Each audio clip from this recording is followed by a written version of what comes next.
世界上一共有233个国家和地区。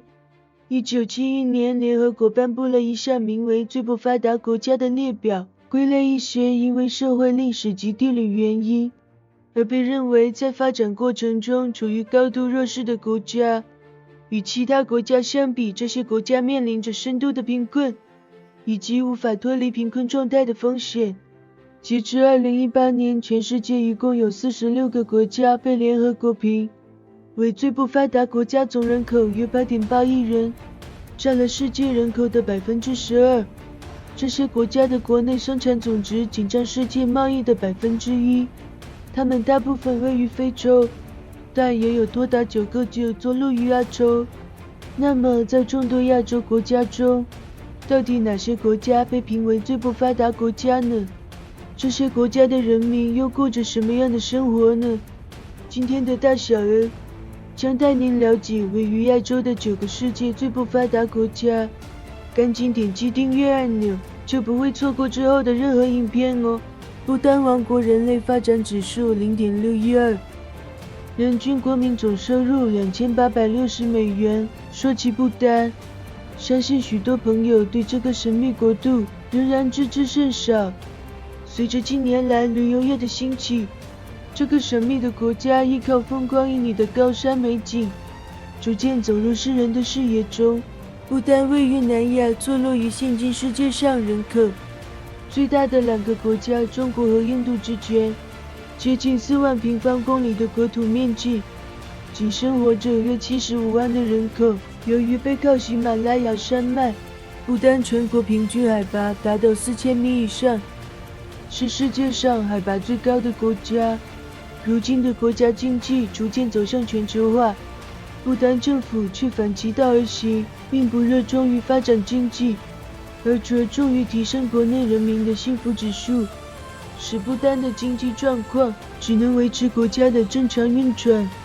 虽然一度被评为世界上最幸福的国家之一，不丹人民的生活却也因为经济发展的落后，加上尴尬的地理位置，存在着非常多的不便。这个神秘的国家长年以来和外界几乎没有联系，直到上世纪60年代才拥有了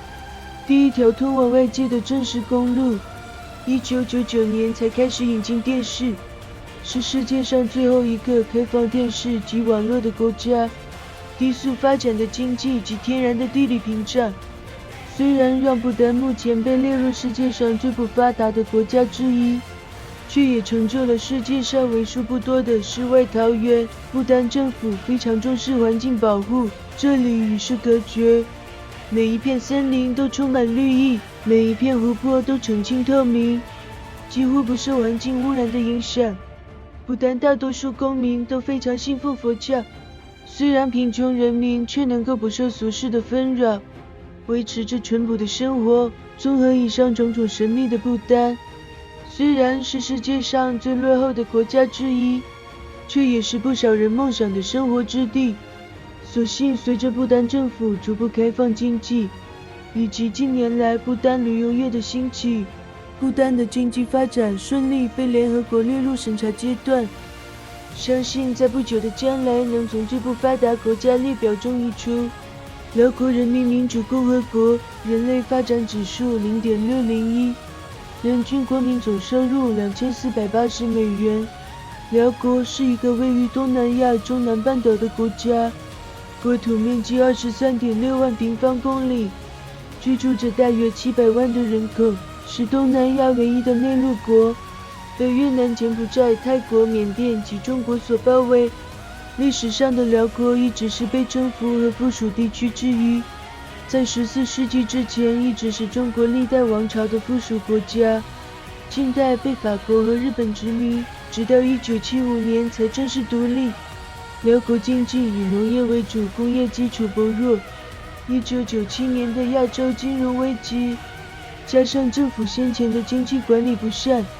使辽国的经济一直处于落后。作为一个内陆国家，辽国没有其他东南亚国家引以为傲的海域资源，国内基础设施也不发达，境内又以山地和高原为主要地貌，进一步限制了辽国的经济发展空间。所幸进入了21世纪后，经济政策的日渐成熟，使辽国迎来大量外部投资，国内经济高速增长。2018年的 GDP 实际增长率为 6.5%， 是世界上增长速度最快的经济体之一。尽管经济快速增长，辽国至今仍然是东南亚最贫困的国家之一。经济飞速发展的同时，也诞生了越来越多富翁和新型资本家，导致人民贫富分化现象日渐严重。此外，辽国同时也面对着严峻的人才外流问题。根据2015年估计，多达 37% 受教育的辽国人居住于国外，变相地限制了辽国的国家发展。孟加拉人民共和国人类发展指数 0.608， 人均国民总收入2010美元。孟加拉是一个位于南亚的国家，15万平方公里的国土面积，居住着 1.64 亿的人口，是世界上人口密度最大的非袖珍国家。孟加拉是一个典型的穆斯林国家，在宗教的鼓励下，孟加拉人的生育率高居不下，这使孟加拉成为世界上人口增长率最高的国家之一。人口的增长速度远远超过了国家经济的增长速度。孟加拉国民以农业为主，农业产业结构非常单一，黄麻出口量占全世界的 65% 以上。人民把大部分土地资源都用在生产黄麻上，而其他产物如大米、蔬菜以及家畜的养殖技术都非常落后。此外，孟加拉是一个年轻的国家，国家的治理及建设能力有限，无论是在公路、水利、电力及网络的建设水平上，孟加拉都远远落后于世界上大部分的国家。在孟加拉国，经常可以看到火车超负荷载客，城市污染严重，道路交通拥堵。国内的一些主要城市更是处于常年水泄不通的状态。不仅如此，孟加拉也是世界上自然灾害最频发的国家之一，其中又以水灾最为严重。这个国家被外界称为水泽之乡或荷塘之国，是世界上河流最稠密的国家之一。由于全国都是平原，孟加拉在雨季时经常饱受河水泛滥的困扰，常年不断的洪涝消耗着政府大量的物力与财力，对该国的经济发展无疑是雪上加霜。目前，孟加拉国有将近一半的人口生活在贫困线以下，全国1/3的人民为极度贫困人士，每4109人才能有1张医院床位。东帝汶民主共和国人类发展指数 0.625， 人均国民总收入1830美元。东帝汶属于东南亚国家，位于小薰他群岛东端的帝汶岛上，加上周边附属岛屿，东帝汶总国土面积约 1.5万平方公里，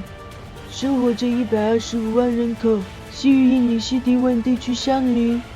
南有澳大利亚隔海相望。21世纪至今一共有5个新生国家登上世界的舞台，而作为21世纪第一个独立的国家，东帝汶为了争取自由，损失了超过1/10的人口。1975年，东帝汶革正单方面宣布独立，但在同年12月随即被印尼出兵攻占。在占领期间，为了压制东帝汶的反抗运动，印尼采取种族清洗和文化灭绝政策，大肆迫害当地人，共造成逾18万人丧生，占今天东帝汶总人口的 14%。1997年亚洲金融危机爆发后，印尼新政府为了集中解决经济问题，给予东帝汶全民公决权利。在 78.5% 东帝汶人民的通过下，东帝汶于2002年5月20日正式独立，成为新世纪第一个独立的国家。尽管迎来了盼望已久的国家独立，长期的战乱几乎将东帝汶打回原始社会状态，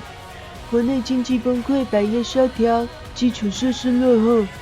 甚至连粮食都不能自给，农业生产处于刀耕火种的原始阶段，是亚洲最贫穷的国家和世界最不发达国家之一。国家生存几乎全靠国际支援，失业人口达 20%，50% 的人口生活在贫困线下。全国几乎一半的人口都是文盲。近些年来，随着近海石油天然气的大规模开发，东帝汶经济略有起色，财政收入开始增加。但从长远来看，国家发展前景依旧不乐观。柬埔寨王国人类发展指数 0.582， 人均国民总收入1490美元。柬埔寨位于东南亚，是个历史悠久的文明古国，全国总人口约1649万。柬埔寨国土面积超过70%，都市平原使农业成为该国第一大支柱产业。但由于位于热带地区，一年内有大半年炎热无雨，加上储水系统并不发达，农村只能依靠天然雨水种植庄稼，农业迟迟无法有效的发展。作为一个新兴发展国家，由于多年来受到战争等因素影响，柬埔寨的经济发展缓慢，人民生活水平位于亚洲后段，国内工业基础薄弱，交通系统不完善，基础设施不足，健康卫生问题和人民缺乏知识水平等社会问题十分严重。所幸当地政府高度重视旅游业，生态环境也被保护得很好。国内保留了很多文明古迹，例如吴哥窟遗址及金边皇宫等著名的旅游胜地，常年吸引无数游客慕名而来。随着柬埔寨大力推动旅游业以及当地政局的逐步稳定，柬埔寨成功吸引中国、韩国、日本等国家前往投资进驻，成为东南亚的新兴投资点之一。缅甸联邦共和国人类发展指数 0.578， 人均国民总收入1260美元。缅甸坐落于亚洲中南半岛西部，是东南亚第2大国，国土面积与法国不相上下，约68万平方公里，生活着大约5567万的人口，是世界第26大人口国。缅甸是一个以农业为主的国家，主要农产品有稻米、小麦、甘蔗等等。这个东南亚大国在20世纪时曾被英国所占领，在这期间一度被列为经济发达国家之一。而随着日本在2战期间入侵缅甸，英国殖民军驱动了焦土战略，在撤退前烧毁农田，炸毁工厂、码头及桥梁、铁路，几乎将缅甸的所有工农业付之一炬。2战结束后，缅甸开始进行战后重建，大力恢复国家的农业生产，但还没等上经济的重建成功，通货膨胀随即席卷了缅甸，导致缅甸从20世纪中期开始，逐渐从世界一流经济国家跌落为当时世界上最贫穷的国家之一，经济和信用一度进入崩溃的边缘。为了改善经济的衰退，缅甸政府在1988年时决定逐步开放外国企业投资，废除了出口税，扩大了进出口范围，以此促进贸易发展。截至2013年，在经济政策的逐渐成效下，缅甸的国家经济开始有好转的现象。虽然如此，这个国家至今依旧被列为世界上最不发达国家之一，只有不到 10% 的国民拥有银行账户，失业率高达 37%， 超过1/4的人口仍然生活在贫困线以下。尼泊尔联邦民主共和国人类发展指数 0.574， 人均国民总收入1190美元。尼泊尔是南亚喜马拉雅山脉地区的一个内陆国家，与中国、印度和孟加拉为邻，土地面积约15平方公里，生活着近3000万的人口。与稍前介绍的不丹王国一样，尼泊尔大部分国土位于高海拔地区，世界上最高的10座山峰中，就有8座位于尼泊尔境内或交界，是个名副其实的高山之国，也是登山好手的观光胜地。一般情况下，具备丰富的自然资源，是任何国家实现经济健康发展的重要前提。然而，事实上资源极其丰富，这一贫如洗的国家其实并不在少数，而被称为南亚最穷国家的尼泊尔，就是一个鲜明的例子。尼泊尔境内的自然资源相当丰富，已探明的石灰石储量接近10亿吨，铁矿超过2000万吨，铜矿约1600万吨，并有相当储量的石油、天然气、宝石、地热和煤等地。小资源与此同时，尼泊尔还富含丰富的水利资源，水能蕴藏量达8300万千瓦，占世界总水电蕴藏量的 2.3%。虽然蕴藏了丰厚的自然资源，尼泊尔的政局却长期动荡不安，加上社会治安差、基础设施薄弱、科技水平落后、政府效率低下等种种原因，导致尼泊尔始终无法摆脱出贫如洗的窘境。糟糕的地理位置更是制约了物资的运输，大大限制了尼泊尔的经济发展。时至今日，尼泊尔依旧是个贫困的农业国家，虽然近年来旅游业和工业发展水平都有所提高，国民收入不断增加，但距离中等收入国家的标准还有非常大的差距。根据世界银行的统计数据，尼泊尔2018年的人均 GDP 仅有1026美元，人均日收入不到3美元，是南亚最穷的国家，也是世界上最不发达国家之一。截至2018年，尼泊尔贫困率高达 31.2%， 文盲率高达 51.4%， 新生儿死亡率 19.9%， 人均寿命仅59岁。也门共和国人类发展指数 0.452， 人均国民总收入940美元。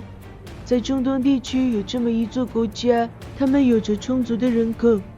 宽裕的石油资源以及优越的地理位置，